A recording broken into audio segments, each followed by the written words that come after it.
Uma das coisas que as pessoas, seus fãs, né, inclusive eu, tinha o hábito de fazer, era assistir A Praça é Nossa. Isso. Certo? Um dos quadros assim, principais, né? Não desmerecendo Não ninguém, sei mas, se... assim, não sei, tinha, talvez não fosse... Tinha um não, destaque não fosse, legal. talvez não fosse o principal para outras pessoas. Para quem é seu Porque fã... o humor é subjetivo, né? Isso Por isso aí. que um programa de humor tem vários personagens. Por quê? Sim. Porque um gosta mais do Paulinho Gogó, outro gosta mais do Nerso da Capitinga, outro gosta mais do Porpetone, outro gosta mais do Zé Bonitinho. Então tem essa... Por isso que tem vários, Sim. né? Claro que o Paulinho Gogó sempre teve... Sempre não. De 2010, eu entrei em 2004, de 2010 até o final, assim, até a minha saída da praça, teve sempre muito destaque. Isso, tem algum... Porque eu sei que não só você, que eu sei que você ficou triste por ter saído, mas era uma necessidade de um novo projeto, Sim, certo, vários, de trabalho, né? Projetos de trabalho que estão acontecendo aí, que eu quero perguntar mais à frente. Eu sei que o Carlos Alberto também ficou triste por causa do relacionamento. E eu sei que os fãs ficaram tristes. Você recebeu muito pedido. Até hoje. Entendeu? Volta, como é que funciona? Isso tem condições de acontecer em algum momento? Vai. Sim, eu estava 17 anos na praça.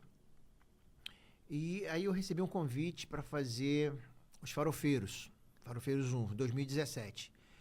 Aí, fiz o filme foi um sucesso muito grande, com a Cacau Protásio, com a Antônio Fragoso, foi sensacional, Daniele Vinitz, a Elisa Pinheiro, o Charles Paravente, a Aline Campos, o Niltinho Bicudo, enfim. O filme foi um sucesso muito grande pela identificação, né? Todo mundo já passou por uma situação daquela de ir pra casa de alguém e chegar lá não ter luz, não ter água, enfim. De um passeio desse pra uma casa de campo, uma casa de praia. E aí começaram a surgir oportunidades depois desse filme. Aí veio o filme do Paulinho Gogó, no Gogó do Paulinho. Eu tinha ido fazer show nos Estados Unidos e tinha conhecido muita gente nos Estados Unidos, muitos brasileiros. O meu filho, o Yuri, você conhece, toca muito piano. Ele é um pianista maravilhoso. Na época, com 9 anos, ele começou já a descobrir esse dom. E aí eu comecei a pesquisar sobre escola de música da Berklee, que é uma escola de música, uma das maiores do mundo, que tem em Boston. Comecei a ter esse interesse do Yuri, meu filho, estudar nessa escola. Uma colega minha, que tem um amigo que estuda lá, começou a fazer essa pesquisa para mim. E o meu filho era muito novinho, não tinha como ele ir sozinho. Então eu comecei a pensar na possibilidade de ir, ficar 2 meses em Boston, ele fazer uma oficina de música para poder ir se ambientando naquele sistema. E surgiram as oportunidades do filme. Eu não podia perder as oportunidades. E quando eu ia conversar com o Carlos Alberto, entrou a pandemia. O Carlos Alberto foi pro sítio e eu fiquei no meu sítio também. E eu tinha que contar pro Carlos Alberto que eu não ia renovar o contrato e o meu contrato ia terminar no dia 1º de abril de 2020. Se eu não comunicasse, ia renovar automaticamente. Então eu fiquei... E isso é uma coisa que não se conversa por telefone. Uma coisa que se conversa aqui. Olha, o Carlos Alberto, olha, isso. E eu comecei a ficar apavorado com aquilo e tive que contar pro Carlos Alberto por telefone mesmo. Que a esposa dele, a doutora Renata, me ajudou nessa questão. Porque ele estava muito abalado por causa da pandemia, não estava trabalhando, trabalhou a vida inteira, então ele estava muito sentido por não estar trabalhando. Eu falei com ele, e aí foi que ele chorou, eu chorei, e a gente conversou, e ele falou, vai, aproveita a oportunidade, porque às vezes a oportunidade aparece uma vez só. Às vezes o trem passa na estação uma vez só. Se você perder esse trem, pode ser que não passe outro. Eu estou muito triste, mas estou muito feliz por você, porque você é como se fosse um filho que aprendeu a estudar comigo e vai estudar em Harvard. Ele fez essa analogia, essa comparação. E o dia que você quiser, se me ligar na terça, você grava na quarta. E muita gente acha que eu saí do SBT para ir para o Multishow. Não, eu já estava no Multishow, estando no SBT. O SBT tinha me liberado para fazer o programa com o Paulo Gustavo, né, a Vila do Riso, e fazer o Dono do Lar. Então eu não saí para ir para o Multishow, porque o Multishow a gente grava por temporada. Você grava um programa, depois grava só no ano seguinte. Então muita gente achou que foi isso. E o Carlos Alberto me abençoou, falou, não, vai, aproveita a oportunidade. Tanto é que o Carlos Alberto participou do meu filme, do Paulinho Gogó, o primeiro, e participou do segundo. Então a gente não teve problema nenhum, a gente não teve briga nenhuma. Ele ficou muito triste, eu fiquei muito triste, mas eu tive que aproveitar as oportunidades.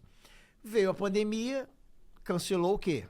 Barclay, Boston, cancelou todo esse projeto que eu tinha do Yuri estudar nos Estados Unidos, estudar música nos Estados Unidos e ficar esporadicamente indo com ele, ou minha esposa ficando com ele lá aos pouquinhos, né, por tempo. Passaram-se 5 anos, 5 anos eu saí em 2000 até hoje tem gente que não sabe que eu saí da praça. Até hoje tem gente que fala, cara, te vejo toda quinta-feira na praça, você vai acabar matando o Carlos Alberto de tanto rir, porque o cara perde a noção. Às vezes ele nem vê na televisão, mas ele vê no YouTube, vê no WhatsApp, entendeu? Aí, sim. E o que eu mais ouço, que mais recebo é volta pra praça, volta pra praça, volta pra praça, volta pra praça, volta pra praça, volta pra praça, volta pra praça. Porque criou uma identidade muito grande, né? E aí, só que na época eu não podia perder as oportunidades. E na época eu não tinha propriedade de falar para as pessoas, olha, quarta-feira eu não posso porque eu tenho gravação da praça. Porque eu estava entrando no outro ambiente de cinema, de fazer os filmes. E o cinema são 40 dias ali, né? O palco menos solto. Você acorda 4 horas da manhã, você grava até 6 horas da noite. Então eu não tinha essa propriedade. Aí agora, né, conversando com o Carlos Alberto no começo do ano passado, em março, no aniversário dele, ele conversando comigo, poxa, sinto falta sua lá na praça, não sei o que. Olha, esse ano eu não posso me comprometer com você, mas a partir de 2025 eu consigo conciliar as quartas-feiras, né, com outros trabalhos, deixar só para poder voltar, para poder gravar contigo. Aí a gente ficou emocionado, a gente chorou tudo de novo, a gente se abraçou. Então, provavelmente a partir do dia 5 de fevereiro eu vou estar de volta. Paulinho Gogó de volta na praça. Continuando fazendo os filmes, continuando fazendo os programas de televisão, né, no Multishow. Legal, legal. E Paulinho Gogó, né, para 2025, o que vem por aí? O que a gente pode esperar além da praça, certo? Shows. Estou fazendo shows. Você começa a temporada de 2025 quando? Quando é o primeiro show? Dia 18 e 19, na Ilha do Governador. Já aqui no Rio? Já no Rio. Depois Bangu, depois Qualistage, lá na Barra. Sim. Dia 28 de fevereiro, 28 de março, dia 28 de março, Paulinho Gogó no Qualistage, na Barra da Tijuca. Na Barra da Tijuca. Lá no Qualistage. Não, aí tem temporada no Norte Shopping, março e abril, se eu não me engano. Abril e maio, depois junho, Niterói, na Sala Nelson Pereira dos Santos.